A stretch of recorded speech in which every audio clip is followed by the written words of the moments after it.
Hello, good morning. Good morning, ma'am. Good morning.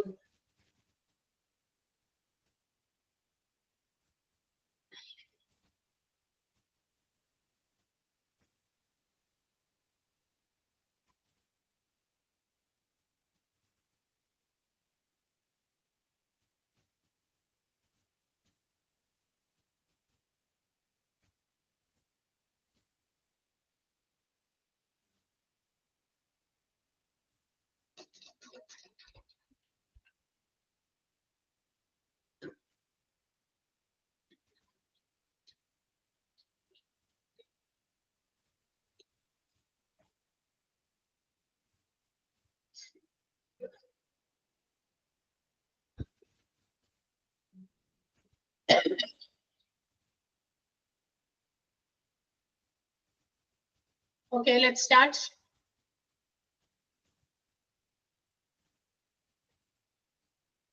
കഴിഞ്ഞ ക്ലാസ്സിൽ നമ്മൾ ഫേസസ് ഓഫ് ഡിസാസ്റ്റർ അതാണ് പറഞ്ഞുകൊണ്ടിരുന്നത്. ഡിസാസ്റ്ററിന്റെ പ്രധാനപ്പെട്ട ചില തലങ്ങളാണ്. എന്തൊക്കെ കാര്യങ്ങളാണ് ഡിസാസ്റ്ററുമായി ബന്ധപ്പെട്ടിട്ട് ഉണ്ടാകുന്ന ഇമ്പോർട്ടന്റ് ആയിട്ടുള്ള ഫേസസ് ആണ്. അത് it is divided as pre disaster phase, alert phase, impact phase, then post impact phase, and the last one reconstruction and rehabilitation phase. ഓരോന്നിലും ഓരോ തലങ്ങളിലും എന്തൊക്കെ മുൻകരുതലുകൾ അല്ലെങ്കിൽ എന്തൊക്കെ കാര്യങ്ങളിൽ നമ്മൾ അലേർട്ട് ആയിരിക്കണം എന്നുള്ളതൊക്കെ പഠിക്കുന്നതാണ് ഓരോ ഫേസും, അല്ലെ? അതല്ലേ നമ്മൾ പറഞ്ഞുകൊണ്ടിരുന്നേ. അതില് 1, 2 നമ്മൾ എടുത്തു. ഇമ്പാക്ട് ഫേസ് തുടങ്ങിയാണ് നമുക്ക് എടുക്കേണ്ടത്. ശരിയാണോ? കൺഫേം ചെയ്യണം. ഞാനൊന്ന് സൗണ്ട് മ്യൂട്ട് ചെയ്യാണേ. എന്തെങ്കിലും ഉണ്ടെങ്കിൽ നിങ്ങൾ മെസ്സേജ് ആയിട്ട് ചെയ്താൽ മതി, ഞാൻ നോക്കിക്കോളാം. ഓക്കെ, സോ നമ്മൾ 2 ഫേസസ് ഓൾറെഡി നമ്മൾ ഡിസ്കസ് ചെയ്തു. പ്രീ ഡിസാസ്റ്റർ എന്ന് വെച്ചാൽ ഡിസാസ്റ്റർ ഒക്കെ ചെയ്ത് കഴിഞ്ഞിട്ടല്ല നമ്മൾ അതിന് വേണ്ടിയിട്ടുള്ള തയ്യാറെടുപ്പ് നടത്തുന്നത്. നമ്മൾ ഏത് നിമിഷവും ഏതെങ്കിലും തരത്തിലുള്ള ദുരന്തങ്ങളെ അഭിമുഖീകരിക്കാനായിട്ട് എന്താ പറയാ അലേർട്ട് ആയിരിക്കണം, റെഡി ആയിരിക്കണം. അതിൽ ഏറ്റവും കൂടുതൽ പങ്കുവഹിക്കുന്നത് ഓരോ പ്രദേശത്തെയും ലോക്കൽ ഹോസ്പിറ്റൽസ് ആണ്. ബിക്കോസ് ലോക്കൽ ഹോസ്പിറ്റൽസിലേക്കായിരിക്കും എന്താ പറയാ ഏതെങ്കിലും തരത്തിലുള്ള ഡിസാസ്റ്റർ ഒക്കെ ചെയ്ത് if the people are injured, അങ്ങനെ വരുമ്പോൾ അതായത് എന്തെങ്കിലും ദുരന്തം വന്നു, ആ ദുരന്തത്തില് പലതരത്തിലുള്ള പരിക്കുകളോ അല്ലെങ്കിൽ ലൈഫ് ത്രെട്ടനിങ് ആയിട്ടുള്ള ചില സംഭാവ്യ വികാസങ്ങളോ ഉണ്ടായി കഴിഞ്ഞു കഴിഞ്ഞാൽ ടു ദ നിയറസ്റ്റ് ഹോസ്പിറ്റൽ. തീർച്ചയായിട്ടും വേറെ ദൂരെയുള്ള ഹോസ്പിറ്റൽസിലേക്കല്ല നമ്മൾ അവരെ കൊണ്ടുപോകുക. എന്താ പറയാ കുറച്ച് സീരിയസ് ആയിട്ടുള്ള ഇഷ്യൂസ് ഉണ്ടെങ്കിൽ നിയറസ്റ്റ് ഹോസ്പിറ്റലിലേക്കാണ് നമ്മൾ അവരെ കൊണ്ടുപോകേണ്ടത്. Because to save their life. അവിടെ നമുക്ക് അത്യാവശ്യം അവരുടെ ജീവൻ രക്ഷിക്കുക എന്നുള്ളതാണ്, അല്ലെ? അപ്പൊ അതനുസരിച്ച് കൊണ്ടുപോകുമ്പോ അവിടെ hospitals have to be prepared. അതിന് വേണ്ടിയിട്ട് എല്ലാ പ്രിപ്പറേഷൻസും സജ്ജീകരണങ്ങളോടും കൂടിയായിരിക്കണം എപ്പോഴും ഓരോ ലോക്കൽ ഹോസ്പിറ്റൽസും ഉണ്ടായിരിക്കേണ്ടത്. ചില ഇതുപോലെയുള്ള എന്താ പറയാ നമുക്ക് പ്രിപ്പയർമെന്റ് എടുക്കണമെങ്കിൽ അല്ലെങ്കിൽ എന്തൊക്കെയാണ് നമ്മൾ സജ്ജീകരണങ്ങൾ ചെയ്യേണ്ടത്. അപ്പോ അതിനു വേണ്ടിയിട്ട് ഏത് രീതിയിലുള്ള ഡിസാസ്റ്റർ ആണെങ്കിലും അതിനു വേണ്ടിയിട്ടുള്ള കാര്യങ്ങൾ നമ്മൾ ചെയ്യണം. ഇന്ന ഡിസാസ്റ്റർ ആണ് ഇന്ന ലൊക്കാലിറ്റിയില് അല്ലെങ്കിൽ ഇന്ന സ്ഥലത്തുണ്ടാകുക എന്ന് മുൻകൂട്ടിയൊന്നും നമുക്ക് പ്രെഡിക്റ്റ് ചെയ്യാൻ പറ്റില്ല, അല്ലെ? ഡിസാസ്റ്റർ എന്ന് പറയുന്നത്, ദുരന്തങ്ങൾ എന്ന് പറയുന്നത് നമ്മളെ മുൻകൂട്ടി അറിയിച്ചുകൊണ്ടൊന്നും വരുന്നതല്ല. അപ്പൊ അതുകൊണ്ട് നമുക്ക് എന്താ പറയാ നമുക്ക് എക്സ്റ്റേണൽ ഹെൽപ്പ് സാധ്യമാണെങ്കിൽ പോലും we have to be prepared. പുറത്തുനിന്ന് നമുക്ക് സഹായം കിട്ടുമായിരിക്കാം, മറ്റ് ഹോസ്പിറ്റൽസിൽ നിന്നും സഹായം കിട്ടുമായിരിക്കാം. ഇവിടെ ആൾക്കാരൊക്കെ ഒരു എന്താ പറയാ ഒരു ലാർജ് എന്താ പറയാ ഏരിയ ഓഫ് പീപ്പിളിനെയാണ് ഡിസാസ്റ്റർ എന്താ പറയാ കൊണ്ട് അവര് ഫേസ് ചെയ്യുന്നതെങ്കിൽ അവരെയൊക്കെ ബാധിച്ചിട്ടുണ്ടെങ്കിലും ഒത്തിരി ആളുകൾ ഇൻജുവേർഡ് ആയിട്ടുണ്ടാകും, ഒത്തിരി ആളുകൾക്ക് ജീവൻ കിട്ടുമോ ഇല്ല എന്നുള്ള രീതിയിൽ ഉണ്ടാകും. അപ്പൊ അതനുസരിച്ച് എല്ലാവരെയും കൂടി ഇപ്പൊ ലോക്കൽ ഹോസ്പിറ്റൽസ് ആണ് പ്രിപ്പയർഡ് ആകേണ്ടതെങ്കിലും എല്ലാവരും കൂടി ഒരുമിച്ച് നമുക്ക് കൊണ്ടുപോകാൻ പറ്റില്ല. അപ്പൊ എന്താണ് കുറച്ചും കൂടി സമയം എടുത്തിട്ടായാലും ചികിത്സ ഇത്തിരി വൈകി കൊടുത്താൽ മതി എന്നുണ്ടെങ്കിൽ അവരെ കുറച്ചുകൂടി ദൂരെയുള്ളവരുണ്ട്. അതാണ് പറഞ്ഞത്. ഏറ്റവും അടുത്തുള്ള ഹോസ്പിറ്റൽസ് മാത്രമാണ് അതിന് പങ്കുവയ്ക്കേണ്ടതെന്നല്ല അതിന് പറഞ്ഞതിന്റെ അർത്ഥം. എല്ലാ ലോക്കൽ ഹോസ്പിറ്റൽസും പ്രിപ്പയർഡ് ആയിരിക്കണം ടു ഫേസ് ദ ഡിസാസ്റ്റർ എന്നാണ് പറഞ്ഞിരിക്കുന്നത്. So that it can reduce the risk. അതുകൊണ്ട് എന്തുണ്ടാകും, ഒരുപാട് റിസ്കുകളെ നമുക്ക് കുറയ്ക്കാനായിട്ട് സാധിക്കും. നാച്ചുറൽ ഡിസാസ്റ്റേഴ്സ് ഉണ്ടായി കഴിയുമ്പോൾ അതുകൊണ്ടുണ്ടാകുന്ന പല നഷ്ടങ്ങളെയും നമുക്ക് മിറ്റിഗേറ്റ് ചെയ്യാൻ, മീൻസ് ടു റെഡ്യൂസ്, നമുക്ക് എന്താ കുറയ്ക്കാനുള്ള സാധ്യതകളുണ്ട്. And also we can also reduce the number of deaths. ഒരുപാട് മരണങ്ങളുടെ നിരക്കുകളും കുറയ്ക്കാനായിട്ട് സാധിക്കുന്നുള്ളതാണ്. അതിന് വേണ്ടിയിട്ട് പ്രോപ്പർ ട്രെയിനിങ് ഓൾസോ ഈ പറയുന്ന ഫേസിലാണ് കൊടുക്കേണ്ടത്. പ്രീ ഡിസാസ്റ്റർ ഫേസിലാണ് ട്രെയിനിങ് കൊടുക്കേണ്ടത്. ആരൊക്കെയാണ് ഡിസാസ്റ്ററുമായി ബന്ധപ്പെട്ടിട്ട് ഉള്ളത്, അവർക്ക് അവരുടേതായ സ്കിൽസ് ഡെവലപ്പ് ചെയ്തെടുക്കാനായിട്ട്.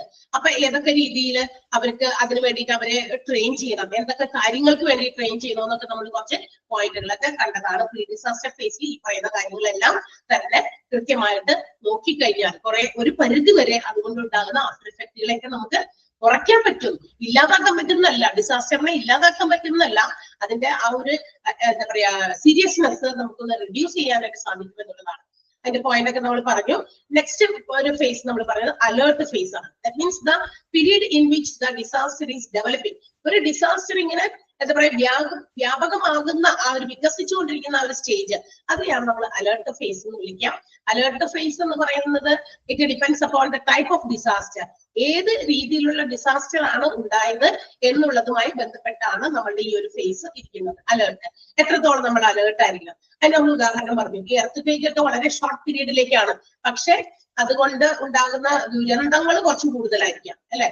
അപ്പൊ അങ്ങനെയുള്ളത്. പിന്നെ അതുപോലെ തന്നെ ഹെറിക്കെയിൻസ്, അതിൽ നിന്ന് ചിലപ്പോ അതുപോലെ തന്നെ ഡ്രോട്ട് ആൻഡ് ഫാമിൻ, അതായത് വരൾച്ചയൊക്കെ കുറച്ച് ദീർഘകാലത്തേക്കാണ്.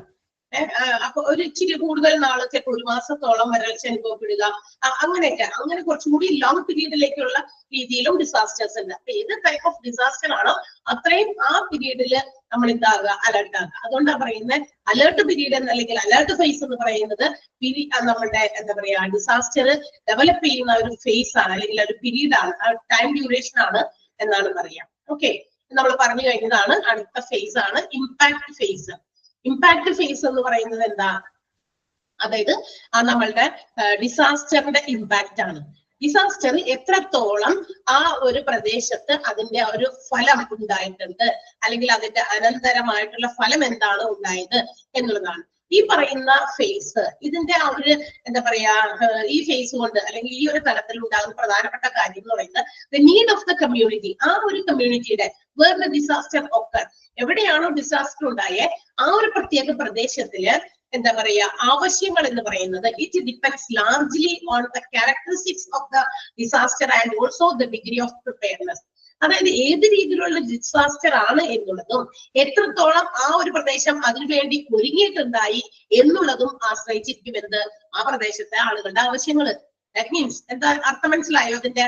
അതായത് ഇപ്പൊ ഞാൻ കഴിഞ്ഞ ക്ലാസ്സിൽ പറഞ്ഞു എത്രത്തോളം നമ്മൾ എന്താ പറയാ ഫ്ലഡ് വന്നു കഴിഞ്ഞപ്പോൾ നമ്മൾക്ക് ഒരു അനുഭവം ഉണ്ടായി. അപ്പൊ നെക്സ്റ്റ് ഓരോ ഇയറിലും കൂടുതൽ മഴയുണ്ടാകുമ്പോൾ we are preparing for it. എന്താണ്, നമ്മൾ ഒരു ഫ്ലഡിനെ അഭിമുഖീകരിച്ചതുകൊണ്ട് നമ്മൾ അതിനുള്ള ചില തയ്യാറെടുപ്പുകൾ ചെറുതായിട്ടെങ്കിലും തുടങ്ങും അല്ലെ, ചെയ്യും അടുപ്പിച്ച്. പിന്നെ കുറച്ച് ദിവസം വെയിലാണെങ്കിൽ പിന്നെ ഓക്കെ അത് വരില്ല എന്ന് വിചാരിക്കും. അല്ല, കണ്ടിന്യൂസ്ലി മഴ പെയ്യുന്നു, അവിടെ ഇവിടെയൊക്കെ കുറച്ച് വെള്ളമൊക്കെ പൊങ്ങിയതായിട്ട് കാണുമ്പോൾ വിൽ ടേക്ക് സം പ്രിപ്പറേഷൻസ് അല്ലെ, നമ്മൾ ചില പ്രിപ്പറേഷൻ സ്റ്റെപ്സ് ഒക്കെ എടുക്കും.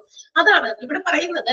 എങ്ങനെയുള്ള ഡിസാസ്റ്റർ ആണെന്നും എന്താണ് അതിന് വേണ്ടിയിട്ട് എത്രത്തോളം ആ ഒരു കമ്മ്യൂണിറ്റി പ്രിപ്പയർ ചെയ്തിട്ടുണ്ട് എന്നുള്ളതും ആശ്രയിച്ചാണ് ആ കമ്മ്യൂണിറ്റിയുടെ എന്താണ് ആവശ്യങ്ങൾ ഡിപ്പെൻഡ് ചെയ്യുന്നത്. എന്ന് വെച്ചാൽ ഇപ്പൊ അവർ ഒരുങ്ങിയിട്ടില്ലെങ്കിൽ അവർക്ക് വേണ്ട എല്ലാ സാധനവും നമ്മൾ എത്തിച്ചു കൊടുക്കേണ്ടി വരും. If they are ready or prepared for facing the disaster, അത്തരം ഡിസാസ്റ്ററിനെ ഫേസ് ചെയ്യാനായിട്ട് അവരെല്ലാവരും ഒരുങ്ങിയിട്ടുണ്ട്. അവർ ചെറിയ കാര്യങ്ങൾ, അവരുടെ മെഡിസിൻസും മറ്റു കാര്യങ്ങൾ, ആവശ്യം വേണ്ട ചില നെസസറി ഡ്രസ് അല്ലെങ്കിൽ മറ്റു കാര്യങ്ങളൊക്കെ അവരുടെ കയ്യിൽ കരുതിയിട്ടുണ്ട്. എന്നിട്ടാണ് ഡിസാസ്റ്റർ വന്നപ്പോൾ ചിലപ്പോൾ അവിടെ നിന്നൊക്കെ ആളുകളെ മാറ്റുന്നു. ഓൾറെഡി അവരുടെ കയ്യിൽ അതൊക്കെ ഉണ്ട് എങ്കിൽ അത്രയും കുറച്ച് ആവശ്യങ്ങളെ അവർക്ക് വരുന്നുള്ളൂ. കിട്ടിയോ? മനസ്സിലായോ പറഞ്ഞത്? ആ ഒരു സെന്റൻസ് വളരെ മീനിങ് ആണ്. എത്രത്തോളം ഈ ഫേസിലാണ്, ഇമ്പാക്ട് ഫേസിലാണ് the need of the community. കമ്മ്യൂണിറ്റിക്ക് ഒരുപാട് ആവശ്യങ്ങൾ വരിക. ആ ആവശ്യങ്ങൾ എന്തിനെ ഡിപ്പെൻഡ് ചെയ്തിരിക്കുന്നു? The characteristics of the disaster and also the level or degree of preparedness. ഏത് രീതിയിലുള്ള ഡിസാസ്റ്റർ ആണ്, വൻ ദുരന്തങ്ങളൊക്കെ ആണെങ്കിൽ അതനുസരിച്ചും അതുപോലെ തന്നെ അതിനെയൊക്കെ ഫേസ് ചെയ്യാൻ ഇവർ എത്രത്തോളം ഒരുങ്ങി എന്നുള്ളതും അനുസരിച്ചിട്ടാണ് ആ ഒരു കമ്മ്യൂണിറ്റിയുടെ നീഡ് അതിനുമായിട്ട് ബന്ധപ്പെട്ട് വന്നിരിക്കുന്നത്. ക്ലിയർ ആണോ? ആ ഒരു സെന്റൻസ് മനസ്സിലായോ നോക്കുക. എനിബഡി ആ സെന്റൻസ് ഇച്ചിരി ചിലപ്പോ മനസ്സിലാക്കാൻ എല്ലാവർക്കും ഒരുപോലെ പറ്റിയെന്ന് വരില്ല, അതുകൊണ്ടാണ് ചോദിക്കുന്നത്. ആർക്കെങ്കിലും മനസ്സിലാവുന്നുണ്ടെങ്കിൽ പറഞ്ഞു തരാൻ വീണ്ടും, അല്ലെങ്കിൽ ഞാൻ അടുത്ത സെന്റൻസ് അടുത്ത ഭാഗത്തേക്ക് പോകും. ഓക്കെ, ആ ഒരു സെന്റൻസ് ഇതുകൊണ്ടാണ് ഞാൻ വായിച്ചതും. ഒന്നുകൂടി പറയണം. ഓക്കെ, അതാണ് ചോദിച്ചത്. അതായത് നമ്മള് ഇപ്പോ ഒരു നമ്മളുടെ ഇപ്പൊ ഈ പ്രദേശത്ത് ഒരു ഡിസാസ്റ്റർ ഒക്കെ ചെയ്തു. നമ്മള് ഇപ്പൊ പറഞ്ഞു ഏത് സമയത്തും ഒരു ഡിസാസ്റ്ററിനെ ഫേസ് ചെയ്യാനായിട്ട് ഒരുങ്ങിയിരിക്കണം. നമ്മളെന്ന് മാത്രമല്ല, ഇത് നമ്മളിപ്പോ ഹോസ്പിറ്റൽസുമായിട്ട് കണക്ട് ചെയ്താണ് ഈ ഡിസാസ്റ്ററുകളെ കൊണ്ടുവരുന്നത്. അതായത് ഓരോ ഹോസ്പിറ്റൽസും എന്താ പറയാ, അവരുടെ പ്രദേശത്ത് ഏതെങ്കിലും തരത്തിലുള്ള ഡിസാസ്റ്റർ ഒക്കെ ചെയ്ത് കഴിഞ്ഞാൽ ആ പ്രദേശവാസികള് അവിടെ നിന്ന് ആ ഇഞ്ചേർഡ് ആയിട്ടുള്ള ആളുകളെയൊക്കെ കൊണ്ടുവരുന്നത് നിയറസ്റ്റ് ഹോസ്പിറ്റലിലേക്കാണ്. തീർച്ചയായിട്ടും അപ്പൊ അതിനുവേണ്ടി ഹോസ്പിറ്റൽസ് പ്രിപ്പയർഡ് ആയിട്ടിരിക്കണം. ആ കമ്മ്യൂണിറ്റിക്ക്, ആ ഡിസാസ്റ്റർ ഉണ്ടായ കമ്മ്യൂണിറ്റി എവിടെയാണോ അവിടെ അവർക്ക് എന്തൊക്കെ ആവശ്യങ്ങൾ വരും, മെഡിസിൻസ് വേണോ, അവർക്ക് എന്തെങ്കിലും തരത്തിലുള്ള ഡ്രസ് മെറ്റീരിയൽസ് വേണോ, ചെറുതായിട്ട് എങ്കിലും എന്ന് വെച്ചാൽ ആവശ്യം വേണ്ട ഒരു ദിവസത്തേക്കെങ്കിലും മാറിയിടാൻ ഒരു സ്പെയർ ഡ്രസ് ഇല്ലാതെ ആയി പോകുന്നവരൊക്കെ ഉണ്ടാകും ഡിസാസ്റ്ററിൽ. മനസ്സിലാവുന്നുണ്ടോ? ഇപ്പൊ ലാൻഡ് സ്ലൈഡ് പോലെയുള്ള ഇത് വന്നു എന്ന് വിചാരിച്ചാൽ ആ കുന്നിന്റെ മേളിൽ നിന്നുള്ള വീട് അങ്ങനെ പാടെ ഇടിഞ്ഞു വീണു. വീട് തന്നെ പോലും കാണാനില്ല. പിന്നെയാണ് അതിനകത്തുണ്ടായിരുന്ന വസ്തുവകകള്, അവരുടെ ഡ്രസ് ഒന്ന് സ്പെയർ ആയിട്ടൊന്ന് മാറിയിടാൻ പോലും ഇല്ലാത്ത അവസ്ഥ. അപ്പൊ അവർക്ക് അതും എത്തിച്ചു കൊടുക്കേണ്ടി വരും. ക്ലിയർ ആയോ? മനസ്സിലായോ പറയുന്നത്? അപ്പൊ എത്രത്തോളം ഓരോ കമ്മ്യൂണിറ്റിക്കും ഡിസാസ്റ്റർ കൊണ്ട് ആവശ്യങ്ങൾ വേണ്ടി വരുന്നോ അത് ആ ഡിസാസ്റ്ററിന്റെ ടൈപ്പിനെയും അവരെത്രത്തോളം അതിൽ നിന്ന് ഒരുങ്ങി എന്നുള്ളത്.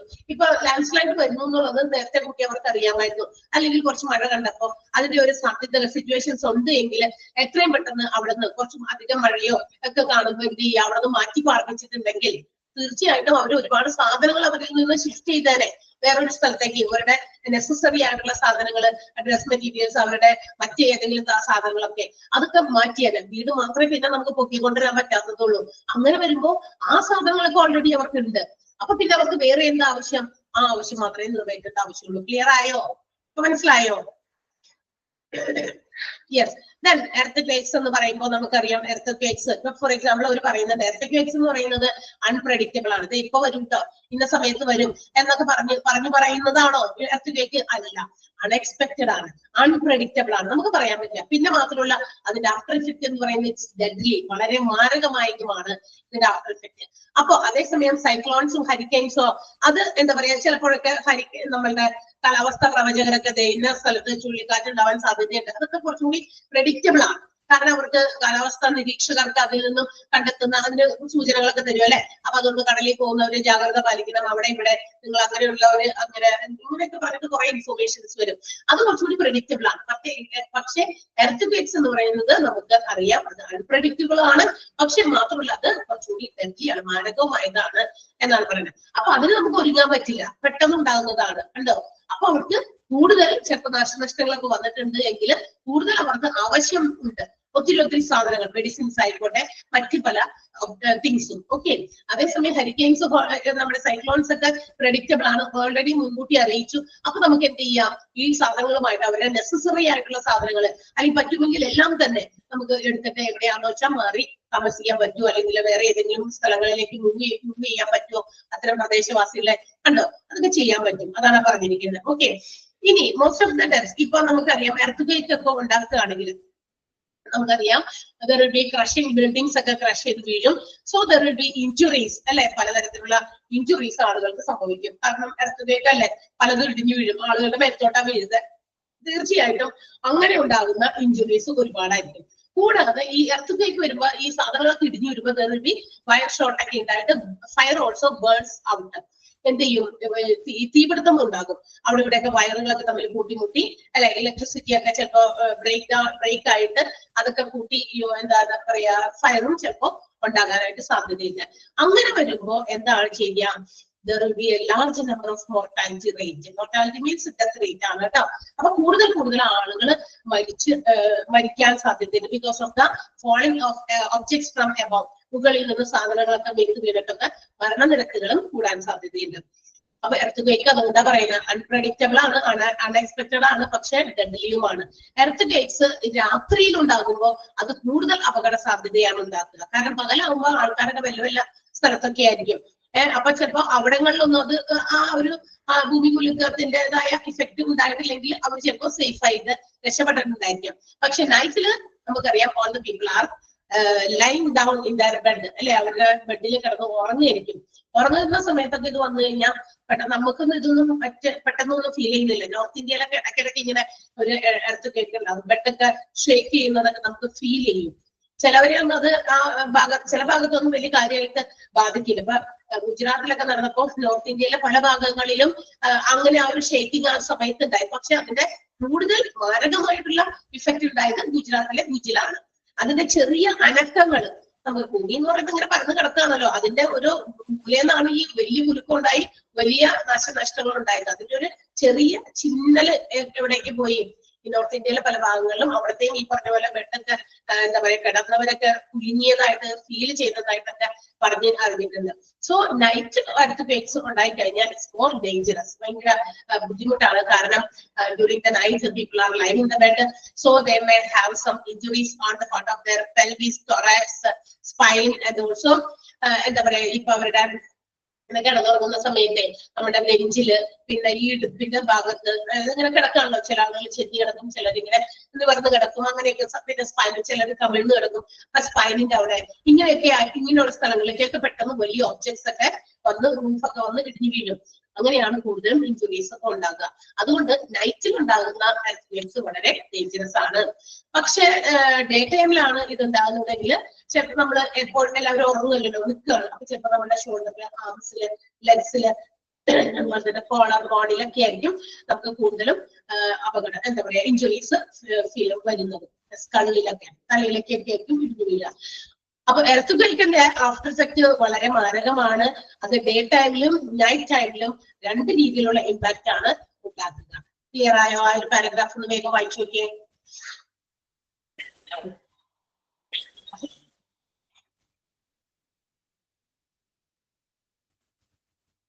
ഈ പെൽവിസ് എന്ന് പറഞ്ഞു കഴിഞ്ഞാൽ നമ്മുടെ ഈ അബ്ഡോമന്റെയും അതുപോലെ തന്നെ ഈ തുടയുടെയും ഒക്കെ ഇടയിലുള്ളൊരു ഭാഗമാണ്.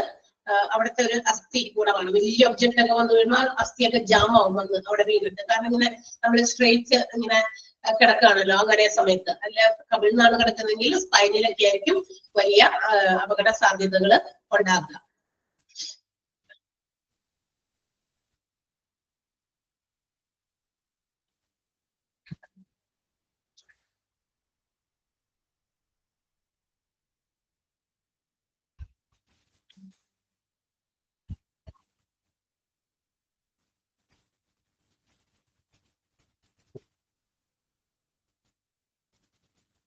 ക്ലിയർ ആയോ വായിച്ചിട്ട്?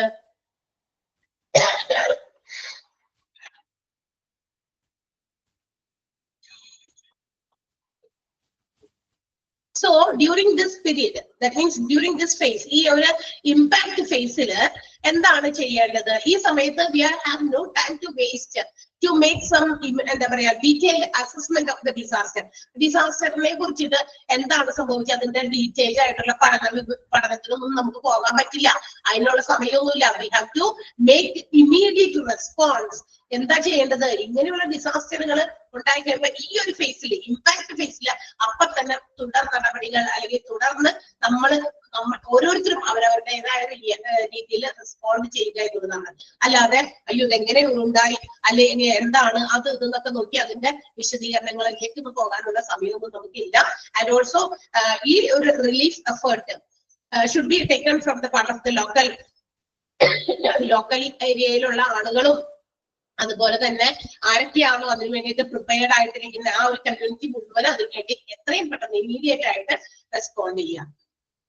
എന്നാൽ മാത്രമേ ആ ഇമ്പാക്ട് ഫേസ് എന്ന് പറയുന്നതിനെ നമുക്ക് എന്ത് ചെയ്യാൻ പറ്റുള്ളൂ. നമുക്ക് പൂർണ്ണമായിട്ടും ആ ഒരു ഫേസിലാണ് നമ്മൾ ശരിക്കും ആക്ട് ചെയ്യേണ്ടത്. അല്ലാതെ അവിടെ നോക്കി നിൽക്കുകയല്ല. ഡിസാസ്റ്റർ ഉണ്ടായി കഴിഞ്ഞാൽ അതേ മാത്രയില് we have to take immediate actions or response, and also the immediate or effective relief efforts should be taken from the part of the locality and also from the community. അതിനു വേണ്ടിയിട്ട് local ആളുകൾ അതുപോലെ തന്നെ ഏതൊക്കെ community ആണോ അതിനു വേണ്ടിയിട്ട് ഒരുങ്ങിയിരിക്കുന്നത് പറഞ്ഞിട്ടുണ്ട് നമ്മൾ. അതിനു വേണ്ടിയിട്ട് ഇപ്പൊ ഇത്തരം സാമൂഹ്യ സന്നദ്ധരായിട്ടുള്ള ആളുകളൊക്കെ ഉണ്ടല്ലേ ഇന്നത്തെ കാലത്ത്. ഒരുപാട് ആളുകളുണ്ട്. ഏതെങ്കിലും തരത്തിലുള്ള ഡിസാസ്റ്ററോ ഒക്കെ കഴിഞ്ഞു കഴിഞ്ഞാൽ അത് നമ്മുടെ തൊട്ടടുത്ത പ്രദേശത്തായിക്കോട്ടെ കുറച്ച് ദൂരെയുള്ളവരായിക്കോട്ടെ അവരെ പോയിട്ട് സഹായിക്കുക, അവർക്ക് വേണ്ട കാര്യങ്ങളൊക്കെ ചെയ്തു കൊടുക്കുക. അത് തിങ്സ് ആയിട്ട് കൊടുക്കുന്നവരും ഉണ്ട്. അല്ലാതെ ഫിസിക്കലി വേണ്ട ഹെൽപ്പ്, തങ്ങളുടെ ആരോഗ്യം ഉപയോഗിച്ച് ചെയ്യേണ്ട ഹെൽപ്പ് പോലും കൊടുക്കുന്നവരും ഒക്കെ ഉണ്ട്. അപ്പൊ അവർക്ക് അത് കൃത്യമായിട്ട് എന്ത് ചെയ്യുക, പ്രവർത്തിക്കുക എന്നുള്ളതാണ്, അല്ലാതെ നോക്കി നിൽക്കുകയല്ല. So and also it includes, ഈ ഒരു എന്താ പറയാ ഫേസില് ഒത്തിരി കാര്യങ്ങൾ കൂടി ഉൾപ്പെടുന്നുണ്ട്.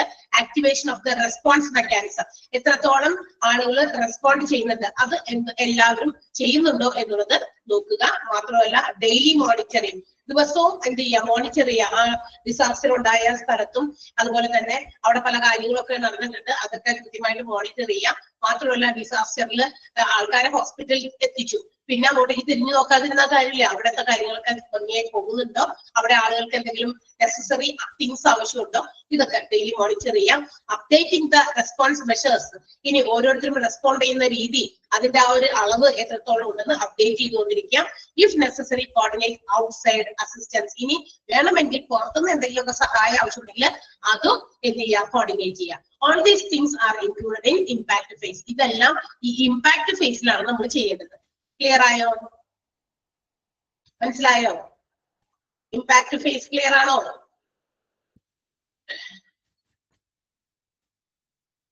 Yes, okay. ദെൻ ഒന്ന് അണ്ടർലൈൻ ചെയ്യാം കേട്ടോ, അത്രയും ഭാഗത്ത് ഞാൻ പറയുന്നത് ഒന്ന് അണ്ടർലൈൻ ചെയ്യാം. ഇമ്പാക്ട് ഫേസില് ഒന്നാമത്തെ സെന്റൻസ് ഒന്ന് അണ്ടർലൈൻ ചെയ്യണം. The needs of the community during this face, largely this face എന്ന് പറയുമ്പോൾ ഓർക്കണം, അത് ഇമ്പാക്ട് ഫേസ് ആണ്. ഡ്യൂറിംഗ് ദിസ് ഫേസ് എന്ന് പറഞ്ഞ് പഠിക്കരുത്, ഡ്യൂറിംഗ് ഇമ്പാക്ട് ഫേസ് ആണ്. അത് വെച്ചിട്ട് ക്വസ്റ്റ്യൻ കണ്ടിട്ടുണ്ട്, അതുകൊണ്ട് ആ സെന്റൻസ് അണ്ടർലൈൻ ചെയ്യാം. Then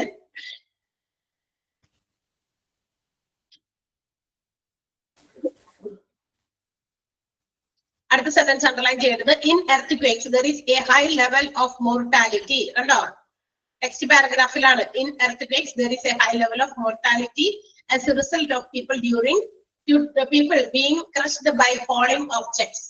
ഇനി മാത്രമല്ല അതിന്റെ താഴെയും ഉണ്ട്, earthquakes at night are more deadly.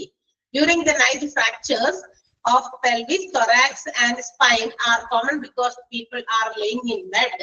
എന്നാൽ daytime injuries to the arms, legs, collarbone and skull frequently occur. അത്രയും സെന്റൻസ് അണ്ടർലൈൻ ചെയ്യാം. ഓക്കെ, അത്രയേ ഉള്ളൂ. ആ രണ്ട് പാരഗ്രാഫിലായിട്ട് കിടക്കുന്ന ആദ്യത്തെ പാരഗ്രാഫിൽ ഒരു സെന്റൻസും പിന്നത്തെ പാരഗ്രാഫിൽ ഇൻ എർത്ത്ക്വേക്സ് തുടങ്ങി ആ ഫ്രീക്വന്റ്ലി ഒക്കർ വരെയുള്ളതും അണ്ടർലൈൻ ചെയ്യാം. അത്രയും നമുക്ക് നന്നായി എന്താ പറയാ പഠിക്കാനുള്ളതുള്ളൂ. ബാക്കിയുള്ളതും വായിച്ചൊക്കെ നോക്കണം കേട്ടാ.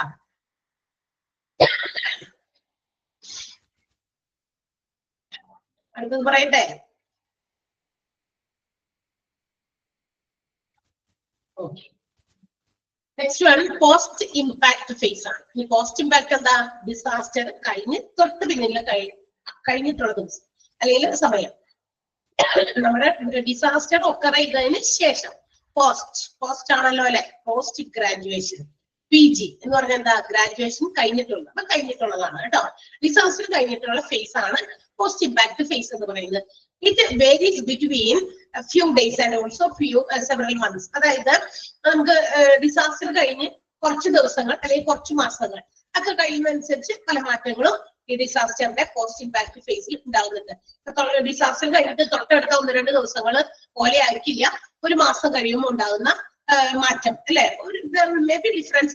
അതിനകത്ത് ഒരുപാട് വ്യത്യാസങ്ങൾ ഉണ്ടായിരിക്കും. തീർച്ചയായിട്ടും ഞാൻ കഴിഞ്ഞ ക്ലാസ്സുകളിൽ പറഞ്ഞു, ഫ്ലഡ് ഉണ്ടായപ്പോ തൊട്ടടുത്ത ദിവസങ്ങൾ നമ്മൾ ഒരുപാട് സഫർ ചെയ്തു വിത്തൗട്ട് ഫുഡ് അല്ലെ, ഭക്ഷണമില്ല.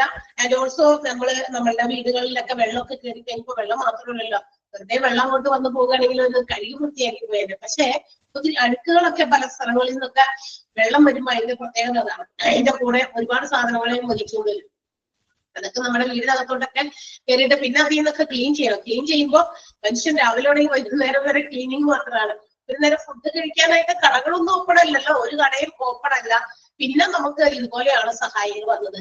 പുറത്തുനിന്ന് ആളുകള് വണ്ടിയിലൊക്കെ ഇങ്ങനെ കുറെ സാധനങ്ങൾ അല്ലെങ്കിൽ ഫുഡ് ഒരു നേരമൊക്കെ കിട്ടില്ലോ, ഒരു നേരമൊക്കെ ഫുഡ് നമ്മുടെ വീടുകളിൽ കൂടി വീടിന്റെ അടുത്തുള്ള റോഡിൽ കൂടിയൊക്കെ ഇങ്ങനെ വണ്ടിയില് അടുത്തടുത്ത പ്രദേശങ്ങളിലൊക്കെ ആളുകൾ സപ്ലൈ ചെയ്തുകൊണ്ട് പോയി കഴിഞ്ഞിരുന്നു. കണ്ടോ, അത് അപ്പൊ തന്നെ, അതായത് വെള്ളം ഇറങ്ങിപ്പോയി ആളുകൾ വീടുകളിൽ വന്ന് ക്ലീൻ ചെയ്യാൻ തുടങ്ങിയ തൊട്ടടുത്ത ദിവസങ്ങളിൽ ഒരു കുറച്ച് ദിവസത്തോളം ഈ ഒരു പ്രൊസീജിയർ ഇങ്ങനെ ചെയ്തുകൊണ്ടിരുന്നു.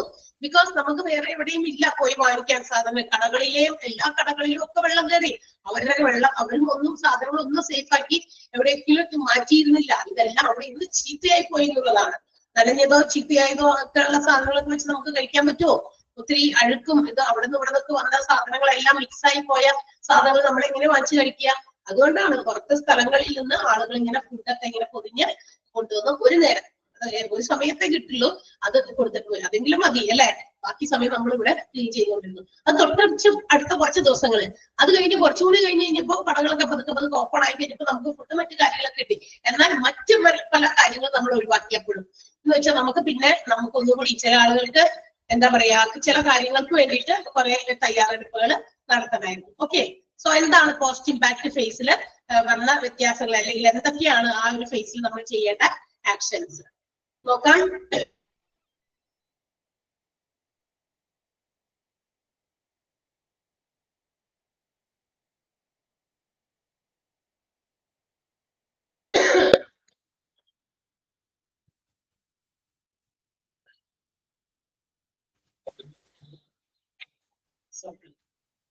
Hello,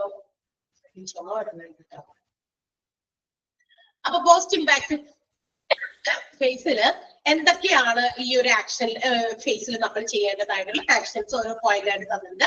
first one, evacuating the survivors of to safe areas and providing shelters to the homeless. മനസ്സിലായോ എന്താണെന്ന്? അതായത് എത്രയും പെട്ടെന്ന് അതിൽ നിന്ന് രക്ഷപ്പെട്ടവരെ എന്ന് വെച്ചാൽ നമുക്കറിയാം ഈ എന്താ പറയാ ഏത് ഡിസാസ്റ്റർ ഉണ്ടായാലും ആ ഡിസാസ്റ്ററിൽ രക്ഷപ്പെട്ടവരുണ്ടെങ്കിലും സർവൈവ് ചെയ്യുന്നവരൊക്കെ ഉണ്ടെങ്കിൽ വേഗം തന്നെ അവരെ സേഫ് ആയിട്ടുള്ള സ്ഥലങ്ങളിലേക്ക് മൂവ് ചെയ്യിക്കുക. എന്നിട്ട് മൂവ് ചെയ്തിട്ട് അവർക്ക് എന്ത് ചെയ്യണം? അവരെ പുനരധിവസിപ്പിക്കാനായിട്ട് ചിലപ്പോൾ അവർക്ക് അവരുടെ വീടൊന്നും ഒക്കെ നഷ്ടപ്പെട്ടിട്ടായിരിക്കോ അല്ലെങ്കിൽ ഏതെങ്കിലും രീതിയിലാണെങ്കിൽ അവർക്ക് അവരുടെ ഷെൽട്ടർ ഉണ്ടെങ്കിൽ അവിടേക്കോ അല്ലെങ്കിൽ മറ്റേതെങ്കിലും രീതിയിൽ താൽക്കാലികമായിട്ട് അവരെ ഏതെങ്കിലും ഷെൽട്ടേഴ്സിലേക്കൊക്കെ മാറ്റുക. വീടുള്ളവരാണെങ്കിലും ഓക്കെ. അല്ലെങ്കിൽ എന്ത് ചെയ്യുക, മിക്കവാറും ഇതുപോലെയുള്ള ഡിസാസ്റ്റർ ഉണ്ടാകുമ്പോൾ വീടടക്കമൊക്കെ ഇപ്പൊ ലാൻഡ് സ്ലൈഡ് ഒക്കെ ഉണ്ടാകുമ്പോൾ വീടടക്കം പോകുമല്ലോ.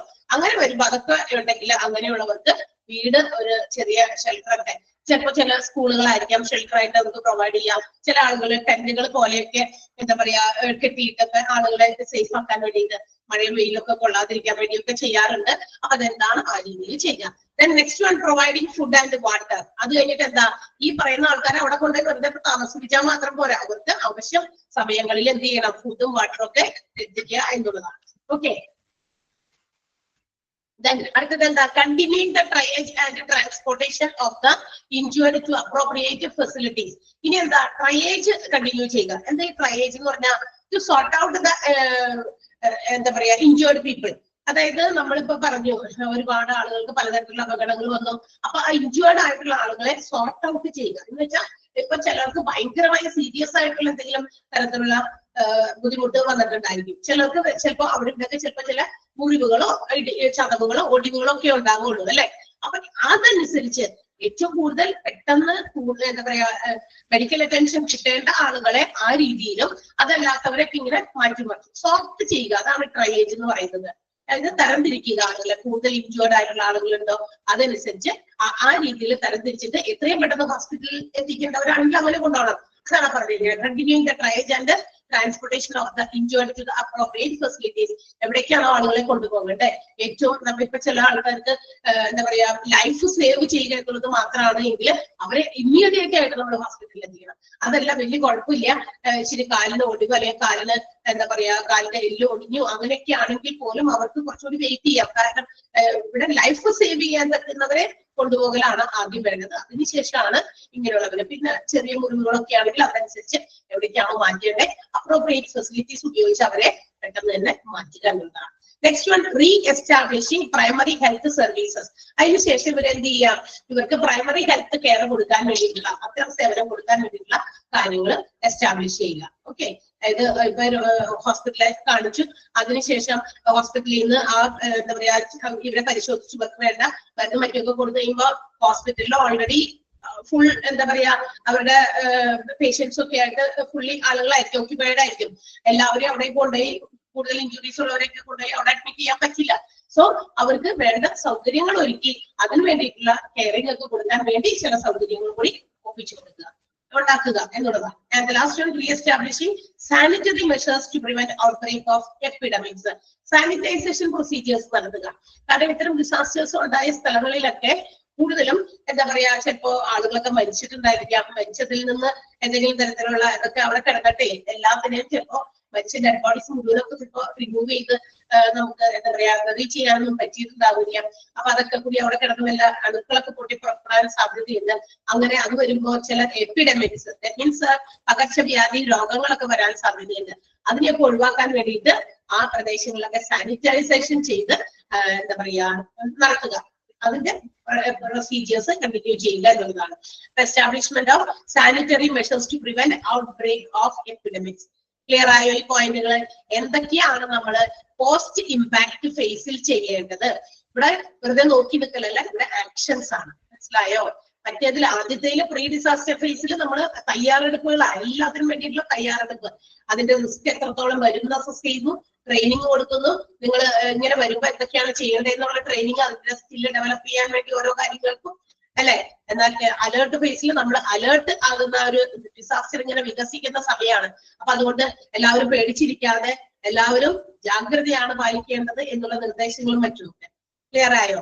അത് കഴിഞ്ഞിട്ട് ഇമ്പാക്ട് ഫേസ് ആണ്, അതായത് ഡിസാസ്റ്റർ ഒക്കെ ചെയ്യുന്ന സമയത്താണ്. അവിടെ നമ്മൾ ഇമ്മീഡിയറ്റ് റെസ്പോൺസ് ആണ് കൊടുക്കേണ്ടത്. ആരായാലും, കമ്മ്യൂണിറ്റി ആയിക്കോട്ടെ, ലോക്കൽ അതോറിറ്റീസ് ആയിക്കോട്ടെ, ലോക്കൽ ആളുകളായിക്കോട്ടെ, ഹോസ്പിറ്റൽസ് ആയിക്കോട്ടെ, റെസ്പോണ്ട് ചെയ്യേണ്ടത് ഇമ്മീഡിയറ്റ് ആയിട്ടാണ്. അവിടെ എത്രത്തോളം ഡിസാസ്റ്റർ ഉണ്ടായി എന്നുള്ളതിന്റെ അസസ്മെന്റ് ഒന്നും അല്ല നടത്തേണ്ടത്. പോസ്റ്റ് ഇമ്പാക്ട് ഫേസിലെ ആക്ഷൻസ് ഷുഡ് ബി ടേക്കൺ. അവിടെ മുഴുവനും ആക്ഷൻസ് ആണ്. സർവൈവേഴ്സിനെ സേഫ് ആയിട്ടുള്ള സ്ഥലങ്ങളിലേക്ക് മാറ്റുക, ആശുപത്രി കൊണ്ടുപോകേണ്ടവരാണെങ്കിൽ അങ്ങോട്ട് കൊണ്ടുപോവുക, അവർക്ക് ഹോംലെസ് ആയിട്ടുള്ളവർക്കാണെങ്കിൽ ഷെൽട്ടേഴ്സ് പ്രൊവൈഡ് ചെയ്യുക, ഇവർക്ക് ആവശ്യം വേണ്ട ഫുഡും വാട്ടറും എത്തിച്ചു കൊടുക്കുക. പിന്നെ ട്രയേജ് പോയ പ്രോസസ്സ് വീണ്ടും കണ്ടിന്യൂ ചെയ്തുകൊണ്ടിരിക്കുക. വീണ്ടും വീണ്ടും ആൾക്കാരെ എന്താ പറയാ സോർട്ട് ചെയ്ത് വെച്ചിരിക്കുന്നവരെ ഇനിയും കൊണ്ടുപോകാനുള്ളവരൊക്കെ ഹോസ്പിറ്റലിലേക്ക് കൊണ്ടുപോകാനുള്ളവരൊക്കെ കൊണ്ടുപോകുക, ട്രാൻസ്പോർട്ട് ചെയ്യുക. മനസ്സിലായോ? അത് കഴിഞ്ഞിട്ട് പ്രൈമറി ഹെൽത്ത് സർവീസസ് പ്രൊവൈഡ് ചെയ്യാനുള്ള കാര്യങ്ങൾ ചെയ്യുക, സാനിറ്ററി മെഷേഴ്സ്, അതുപോലെ തന്നെ ഈ എപ്പിഡമിക്സ് പ്രിവെന്റ് ചെയ്യാൻ വേണ്ടി നമ്മൾ എസ്റ്റാബ്ലിഷ് ചെയ്യണം. ക്ലിയർ ആയോ ഈ പോയിന്റുകൾ? മനസ്സിലായോ? ഒന്ന് വായിച്ചു നോക്കിയേ പോയിന്റ്സ്.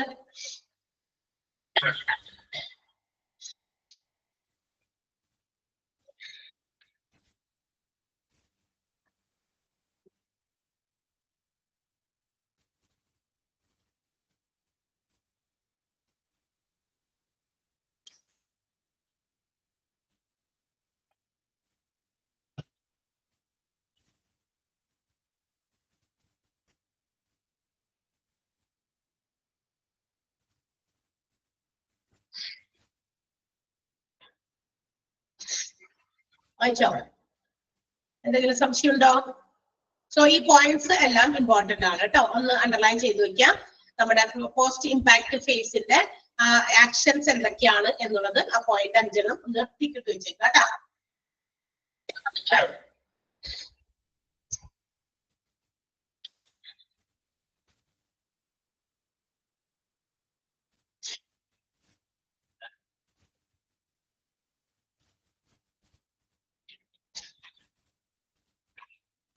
ഇനി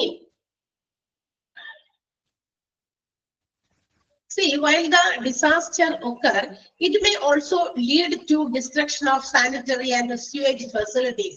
നമ്മുടെ ഡിസാസ്റ്റർ ഉണ്ടായി കഴിയുമ്പോഴേ ഇത് മറ്റു പല കാര്യങ്ങൾക്കും വഴിതെളിക്കാൻ സാധ്യതയുണ്ട്. എന്ന് വെച്ചിട്ടുണ്ടെങ്കിൽ നമ്മുടെ സാനിറ്റൈസേഷൻ ചെയ്യുന്ന കാര്യങ്ങളിലും, അതുപോലെ തന്നെ നമ്മുടെ ഡ്രെയിനേജ്, അതായത് നമ്മളുടെ എന്താ പറയാ ഈ അഴുക്കും മറ്റു വെള്ളവും ഒക്കെ പോകുന്ന, ഇപ്പൊ മാത്രമല്ല യൂറിൻ, അതുപോലെ തന്നെ നമ്മളുടെ മറ്റ് എക്സ്ക്രീറ്റ ഒക്കെ പോകുന്ന സ്ഥലത്തൊക്കെ ഇതൊക്കെ തകർന്നു വീഴാനൊക്കെ സാധ്യതയുണ്ട്. അപ്പൊ ഇതൊക്കെ എന്ത് പൊട്ടിയിട്ട് അത് അവിടെ ഇവിടെയൊക്കെ ഇങ്ങനെ സ്പ്രെഡ് ചെയ്യും. മാത്രമല്ല ഡിസാസ്റ്റർ ഒക്കെ ചെയ്യുന്ന സ്ഥലത്ത് നിന്ന് സർവൈവ് ചെയ്ത ആൾക്കാരെയൊക്കെ നമ്മൾ മാറ്റുമ്പോഴൊക്കെ അവരും ഇതുപോലെ തന്നെ ഉപയോഗിക്കുന്ന സാധനങ്ങളൊക്കെ ചിലപ്പോൾ അവിടെ ഇവിടെയൊക്കെ വേസ്റ്റ് വലിച്ചെറിഞ്ഞൊക്കെ ഇടാൻ സാധ്യതയുണ്ട്. അങ്ങനെ വരുമ്പോൾ എന്ത് സംഭവിക്കും?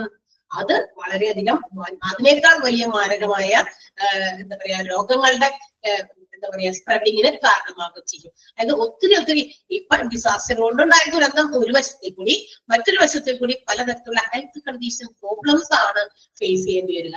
കാരണം സ്യൂവേജും അതുപോലെ തന്നെ നമ്മളുടെ എന്താ ഈ പറയുന്ന സാനിറ്ററി ഡിസ്ട്രക്ഷനും ഒക്കെ സംഭവിക്കുമ്പോൾ, കാരണം ആളുകളാണെങ്കിലും യൂസ് ചെയ്യുന്ന ഏത് സാധനം കുറെ ആളുകളെയൊക്കെ ചിലപ്പോൾ ഒരു സ്ഥലത്തൊക്കെ കൊണ്ടുപോയി ഡിസാസ്റ്ററിൽ നിന്ന് മാറ്റിയിട്ട് ഒരു സ്ഥലത്തെ കൊണ്ടുപോയി പാർപ്പിക്കുമ്പോൾ അവിടെയും അവർ ഉപയോഗിക്കുന്ന സാധനങ്ങളൊക്കെ അവരുടെയൊക്കെ വലിച്ചെറിയാം. അപ്പൊ അവരുടെ ആ ഒരു ശുചിത്വക്കുറവും അതുപോലെ തന്നെ ആവശ്യമില്ലാത്ത സ്ഥലത്തേക്കൊക്കെ വലിച്ചെറിഞ്ഞിടുന്നതും ഇതും പലതരത്തിലുള്ള രോഗങ്ങൾ വരാനും സാധ്യതയുണ്ട്. അപ്പൊ അതിനേക്കാൾ വലിയ ദുരന്തം ഇവിടെ സംഭവിക്കാൻ സാധ്യതയുണ്ട്. വലിയ രോഗങ്ങളൊക്കെ പടർന്നു പിടിക്കാനും സാധ്യതയൊക്കെ ഉണ്ട്.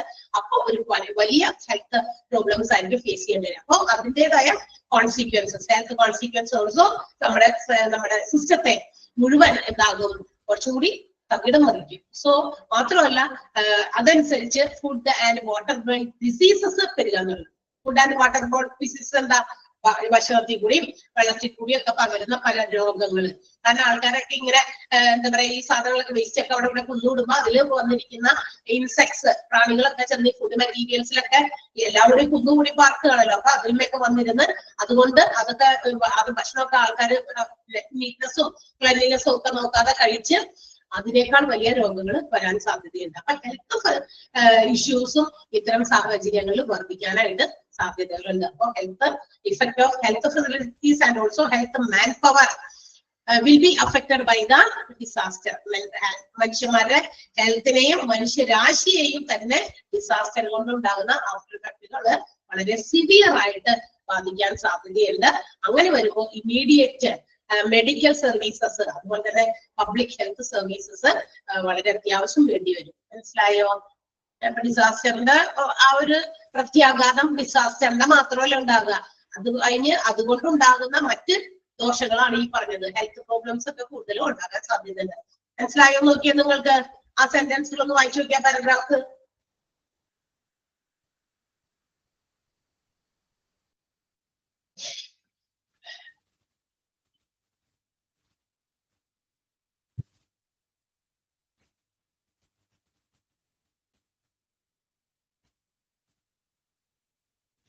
എന്തെങ്കിലും മനസ്സിലാവുന്നുണ്ടെങ്കിൽ ചോദിക്കാം.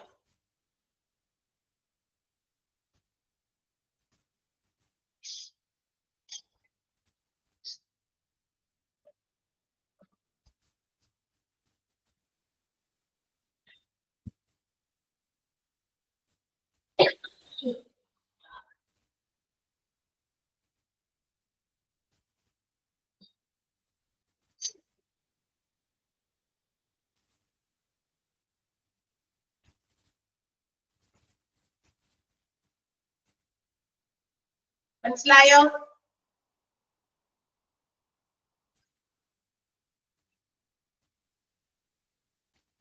മനസ്സിലായി.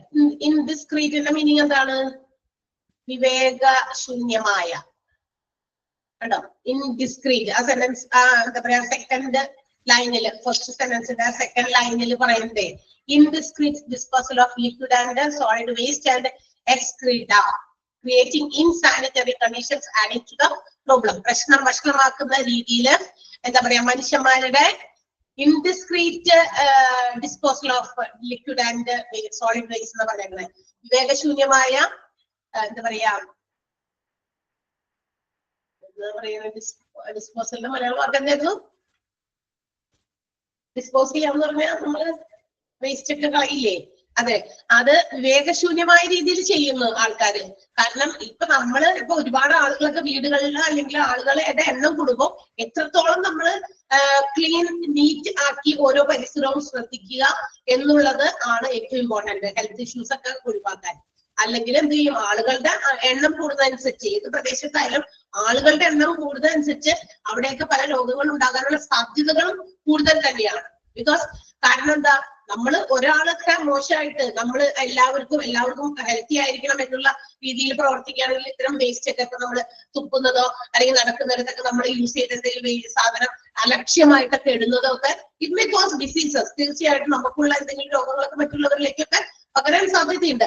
അതൊക്കെ ഒരാളിൽ നിന്ന് മറ്റൊരാളിലേക്ക്, അവിടെ നിന്ന് വീണ്ടും രണ്ടാളിലേക്ക്, 2 നിന്ന് 4ലേക്ക് മൾട്ടിപ്ലൈ ചെയ്യാൻ അധികം സമയം വേണ്ടി വരില്ല. അതാണ് പറയുന്നത്, ആളുകളുടെ ശരിയായ രീതിയിലുള്ള വിവേകപൂർണമല്ലാത്ത രീതിയിലുള്ള ഈ പറയുന്ന വേസ്റ്റ് ഡിസ്പോസ് ചെയ്യുന്നത്, അതുപോലെ തന്നെ എക്സ്ക്രീറ്റ വിസർജ്യങ്ങളൊക്കെ പുറത്തൊക്കെ എന്താ പറയാ എറിയുക, അതൊക്കെ. കാരണം അത്തരം ഫെസിലിറ്റീസ് എന്താ പറയാ യൂറിൻസും ലാറ്ററൽസും ഒക്കെ കറക്റ്റ് ആയിട്ട് ഉണ്ടാവില്ല, കുറെ ആളുകളൊക്കെ ഉള്ളതുകൊണ്ട്. അപ്പൊ അവരെന്ത് ചെയ്യും, ഈ പറയുന്ന രീതിയിൽ ഇടഞ്ഞ രീതിയിലൊക്കെ അതൊക്കെ കൊണ്ടുപോയി കളയും. പക്ഷെ അതൊക്കെ പുറത്തൊക്കെ കിടന്ന് പലതരത്തിലുള്ള ഇൻസെക്ട്സ് ഒക്കെ പെരുകി പല രോഗങ്ങൾക്കും കാരണമാകാൻ സാധ്യതയുണ്ടെന്നാണ് പറഞ്ഞത്. ഓക്കെ, സോ അടുത്ത ഭാഗത്തേക്ക് പോകാം. General considerations. ഇനി ചില കരുതലുകളാണ്, പൊതുവായ ചില കരുതലുകളാണ് നമ്മൾ പറയാൻ പോകുന്നത് ഡിസാസ്റ്ററിൽ.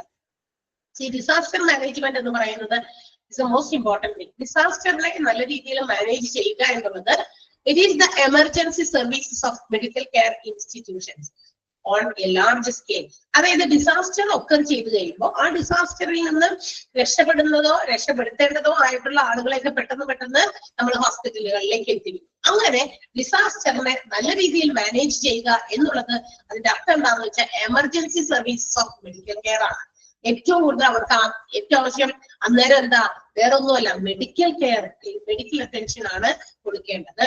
അത് ചെറിയ തോതിലെല്ലാം വലിയ തോതിൽ മെഡിക്കൽ അറ്റൻഷൻ കിട്ടേണ്ടി വരും. ഒരുപാട് ആളുകൾ ഇൻജുവേർഡ് ആയിട്ടുണ്ടാകും അത്തരം ഡിസാസ്റ്ററിൽ. So disaster management ultimately consider ചെയ്യുന്നത് നമ്മൾ it is to provide the emergency services to the injured or to give the medical care, അവർക്ക് മെഡിക്കൽ കെയർ കൊടുക്കുക ഓൺ ലാർജ് സ്കെയിൽ, നല്ല വലിയ തോതിൽ. അപ്പൊ ഹോസ്പിറ്റൽസ് എന്താ പറയാ, പെട്ടെന്ന് ഇങ്ങനെയുള്ള ഡിസാസ്റ്റർ ഒക്കെ ഉണ്ടായി കഴിയുമ്പോൾ if they are not prepared for it, അവർ അതിനു വേണ്ടി ഒരുങ്ങിയിട്ടില്ല എങ്കിൽ അത്തരം ഡിസാസ്റ്ററിൽ സർവൈവ് ചെയ്ത് കൊണ്ടുവരുന്നവരെ ഇവർക്ക് ചിലപ്പോ എന്താ പറയാ ഉൾക്കൊള്ളാൻ പറ്റില്ല. അവരുടെ ആ ഹോസ്പിറ്റലിന്റെ നോർമൽ വർക്കിംഗ് സിസ്റ്റത്തെ തന്നെ അപ്പാടെ തകിടം മറിക്കും. നമുക്കറിയാം ഒരു ഹോസ്പിറ്റലിൽ what all activities are going on daily, എന്തൊക്കെ കാര്യങ്ങൾ ഒരു ഹോസ്പിറ്റലിൽ നോർമൽ ഫംഗ്ഷനിങ് നടന്നുകൂടെ.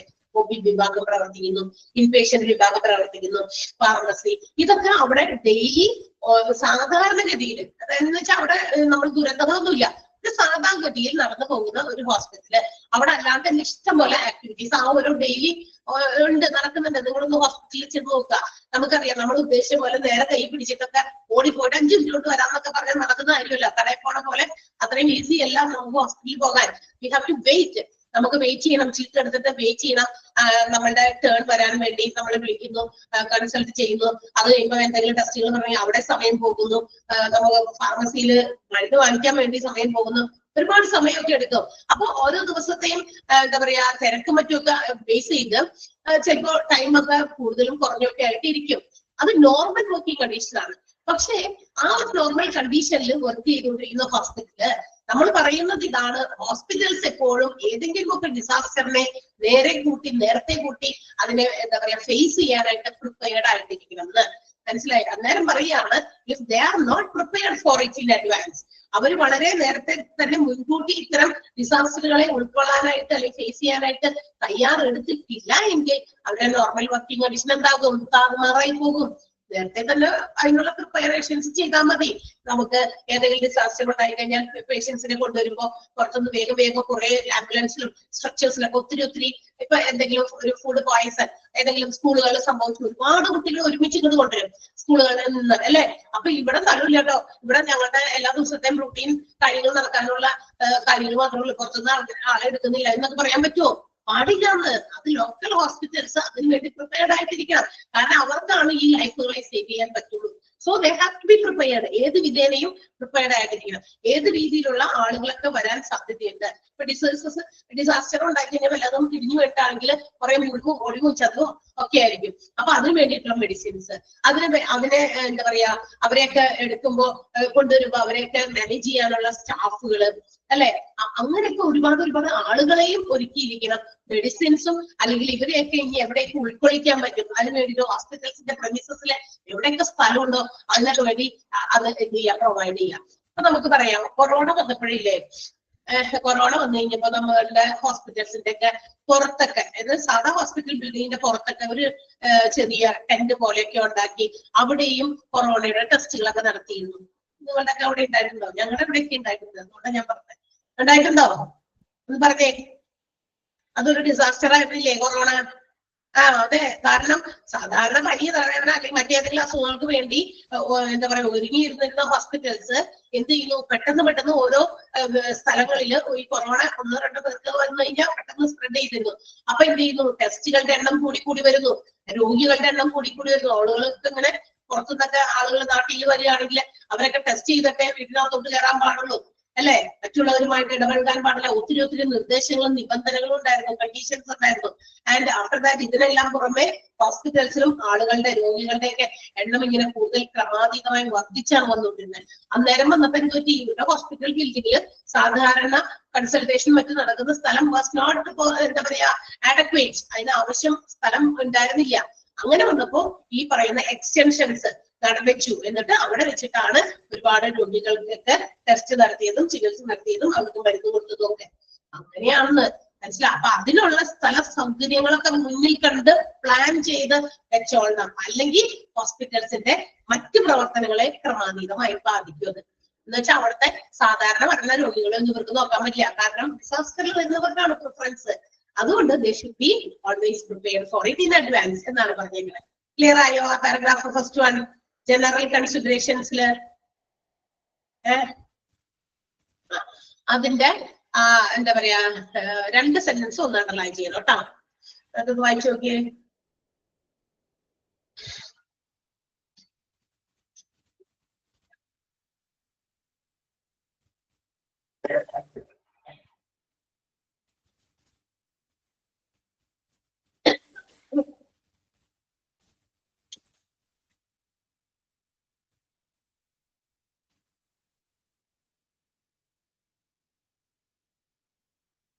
വായിച്ചോ?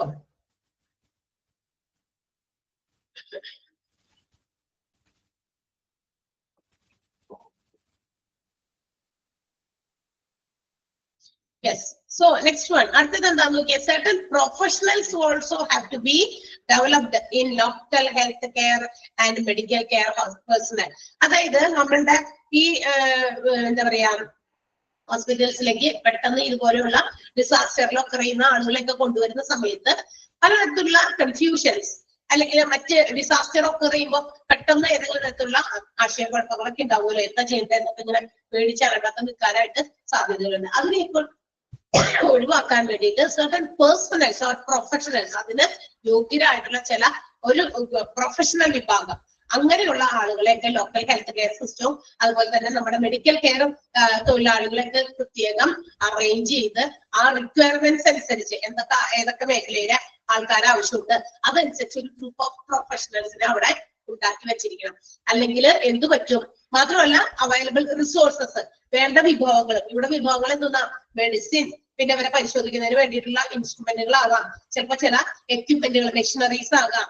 ഇതൊക്കെ കൃത്യമായിട്ട് എല്ലാ റിസോഴ്സസും അതോടൊപ്പം തന്നെ പേഴ്സണൽസ്, അതിനെയൊക്കെ നമുക്ക് എന്താ പറയാ ഇവരെയൊക്കെ ഹാൻഡിൽ ചെയ്യാൻ, ഇത്തരം പേഷ്യൻസിനെയൊക്കെ ഹാൻഡിൽ ചെയ്യാനുള്ള നമ്മുടെ പ്രൊഫഷണൽസും അതുപോലെ തന്നെ സ്റ്റാഫുകളും ഒക്കെ അറേഞ്ച് ചെയ്ത് വെക്കണം. അല്ലെങ്കിൽ എന്തൊരു പെട്ടെന്ന് കേൾക്കുമ്പോഴായിരിക്കും നമുക്ക് ഭയങ്കര സഡൻ ആയിട്ട് കേൾക്കുമ്പോൾ അതിനെയൊക്കെ നമ്മൾ എങ്ങനെ ചെയ്യും എന്ന് പറഞ്ഞിട്ട് നമ്മൾ ഭയങ്കര ബിവിൽഡേർഡ് ആകും. ദാറ്റ് മീൻസ് കൺഫ്യൂസ്ഡ് ആകും.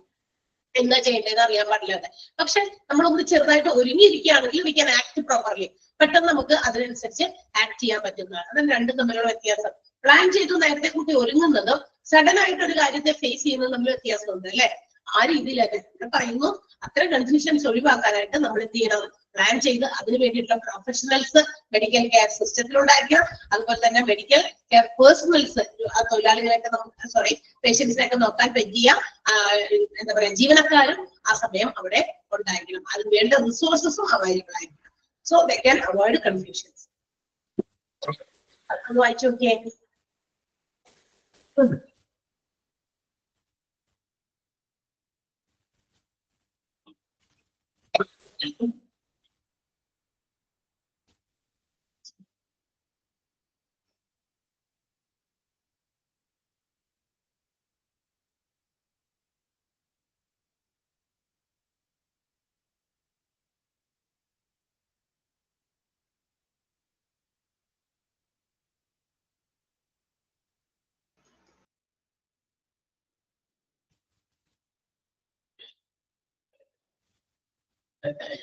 വായിച്ചോ?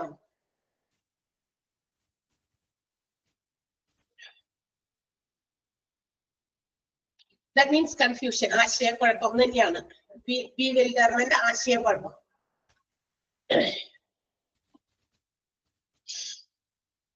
വായിച്ചു നോക്കിയോ? അടുത്തൊരു പാരഗ്രാഫ് കൂടി പറഞ്ഞത് നിർത്താം. ക്ഷമ സമ്മതിക്കുന്നില്ല.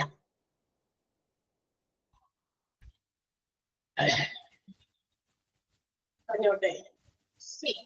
ഇനി നമ്മൾ നേരത്തെ പറഞ്ഞു some medical professionals or medical personnels should be arranged. അതായത് ആവശ്യം വേണ്ട റിസോഴ്സസും അതുപോലെ തന്നെ മെഡിക്കൽ പ്രൊഫഷണൽസ് ജീവനക്കാരും തൊഴിലാളികളും ഒക്കെ ഈ പറയുന്ന ഡിസാസ്റ്ററിൽ പെട്ടെന്ന് ആക്റ്റീവ് ആകാൻ പറ്റുന്ന ഒരു സമൂഹത്തെ ക്രിയേറ്റ് ചെയ്ത് പ്ലാൻ ചെയ്ത് വെച്ചിരിക്കുകയാണ്. ഇനി അത് ആരൊക്കെയാണ് നമ്മൾ പറയുന്നത്? Medical superintendent. മെഡിക്കൽ സൂപ്പറിൻറ്റൻഡന്റ് നമ്മൾ പറയില്ലേ, അത് തന്നെ medical superintendent, casualty medical officer, resident physician. Resident physician എന്ന് പറഞ്ഞു കഴിഞ്ഞാൽ എന്താ പറയാ, ലൈസൻസ്ഡ് മെഡിക്കൽ ഡോക്ടറാണ് കേട്ടോ. ലൈസൻസ് ഉള്ള മെഡിക്കൽ ഡോക്ടർ, ലൈസൻസ് ഇല്ലാത്തവര് പറ്റില്ല, അതാണ് ഉദ്ദേശിക്കുന്നത്. ലൈസൻസ്ഡ് മെഡിക്കൽ ഡോക്ടർ അല്ലെങ്കിൽ സർജൻ. പിന്നെ സ്വിച്ച് ബോർഡ് ഓപ്പറേറ്റേഴ്സ്. അതാരാ? സ്വിച്ച് ബോർഡ് ഓപ്പറേറ്റേഴ്സ് ആരാ? സ്വിച്ച് ബോർഡ് ഓപ്പറേറ്റ് ചെയ്യുന്നവരല്ലട്ടാ, ടെലഫോൺ അറ്റൻഡേഴ്സ് ആണ്.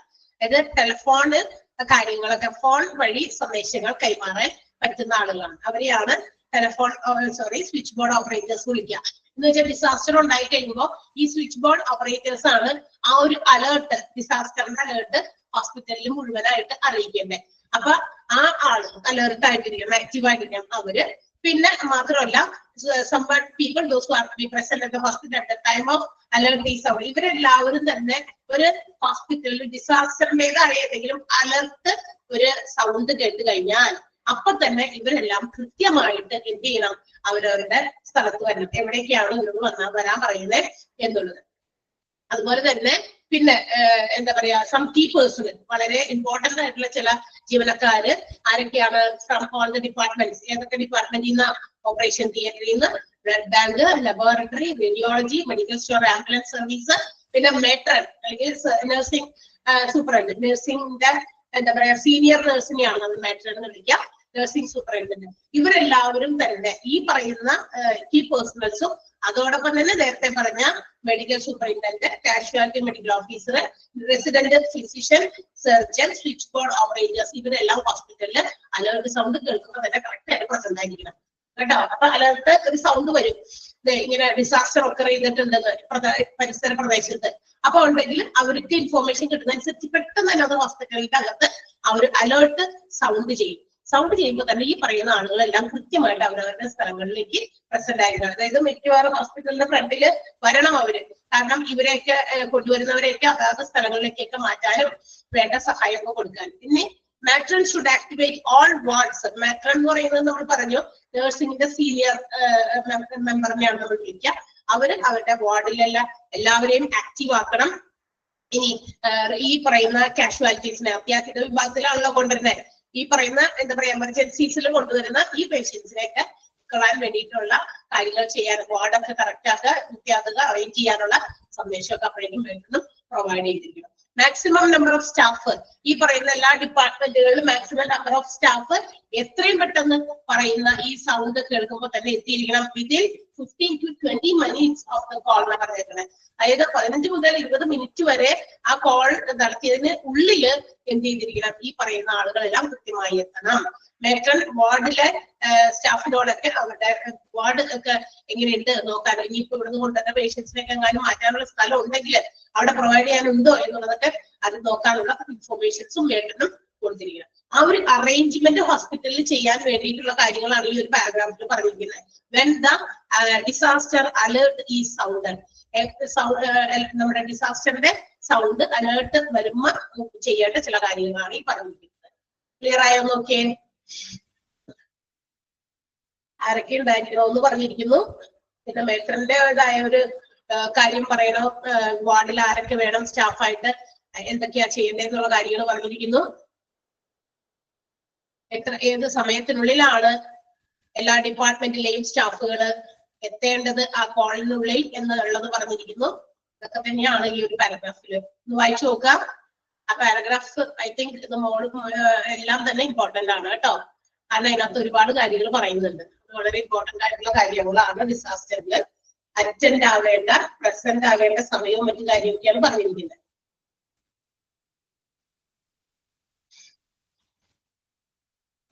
എന്തെങ്കിലും ഡൗട്ട് ഉണ്ടെങ്കിൽ ചോദിക്കാം.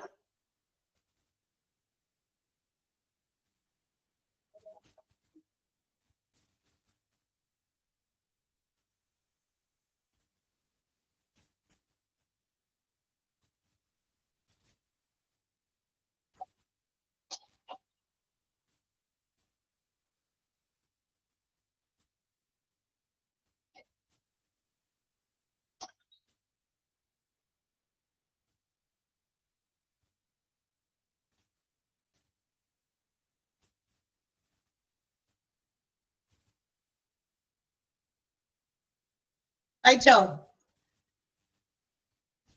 Matron means senior nurse. Senior nurse എന്നാണ് കേട്ടോ മാട്രൺ. സൗണ്ട് ഉണ്ടായിരുന്നോ ഞാൻ എത്ര പഠിപ്പിച്ചിട്ട്? സൗണ്ട് ക്ലിയർ ആയിട്ട് കേൾക്കണ്ടായിരുന്നോ? വളരെ സൗണ്ട് കുറഞ്ഞു കിടക്കാണല്ലോ.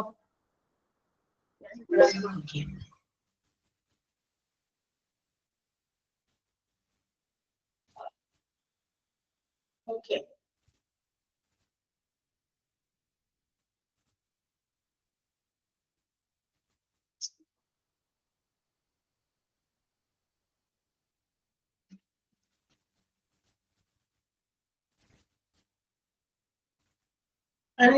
അത് ഫുൾ അണ്ടർലൈൻ ചെയ്യാട്ടോ. ആ ഒരു ഭാഗം മുഴുവൻ അണ്ടർലൈൻ ചെയ്യാം. ബിക്കോസ് അതിനകത്ത് കുറെ കാര്യങ്ങൾ ഉണ്ട്. ആരൊക്കെയാണ് ആ ഒരു ഹോസ്പിറ്റലില് എന്താ പറയാ ഡിസാസ്റ്റർ സൗണ്ട് അലേർട്ട് സൗണ്ട് വരുമ്പോ വരേണ്ട പേഴ്സണൽസ് ആരൊക്കെയാണ്, അതുപോലെ തന്നെ ഏതൊക്കെ ഡിപ്പാർട്ട്മെന്റിലുള്ള പ്രൊഫഷണൽസ് ആണ് വരേണ്ടത്, അതൊക്കെ പറഞ്ഞിട്ടുണ്ട്. മാട്രൺ എന്ന് പറഞ്ഞാൽ സീനിയർ നഴ്സ് എന്നാണ് കേട്ടോ. അതുപോലെ റെസിഡന്റ് ഫിസിഷ്യൻ എഴുതണോ? റെസിഡന്റ് ഫിസിഷ്യൻ ഒന്ന് എഴുതി വെച്ചേക്കാം. A licensed medical doctor. Licensed medical doctor.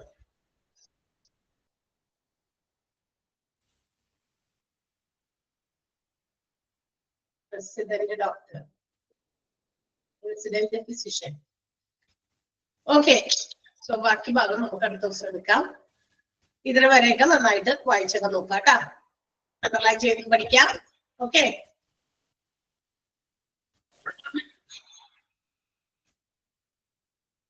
Okay, see you. അടുത്ത ദിവസം കാണാം, തിങ്കളാഴ്ച കാണാം.